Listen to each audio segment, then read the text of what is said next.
Bu kim oldi sochingni seni? Ayam aytdi qamarib olib tashladi. Kim? Ayam aytdi qamarib olib tashladi. Akang olib to'yladimi? Qamar qayrali. Nima qilasan? Kutasan, ketasanmi? Ketasanmi? В Сурхандаринской области Узбекистана 15-летнюю девочку выдали замуж за 28-летнего мужчину. Об этом сообщили в Национальном агентстве социальной защиты. Там о намерении выдать замуж несовершеннолетнюю девочку узнали еще в июле 2025 года и вмешались, вынеся официальное предупреждение о недопустимости такого брака. Но несмотря на это, 10 августа состоялась церемония бракосочетания.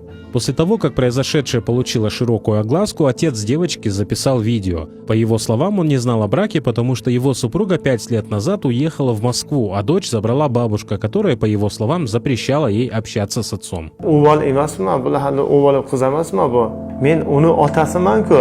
U meni farzandim. Nima uchun mendan beruxsat qizni erga beradi? Сейчас делом занимаются правоохранительные органы. В отношении 28-летнего мужчину возбудили уголовное дело по статье «Половое сношение с лицом, не достигшим 16 лет». К ответственности, возможно, будет привлечен и 75-летний мужчина, который проводил церемонию шариатского брака. О том, будут ли привлечены к ответственности родные девочки, не сообщается.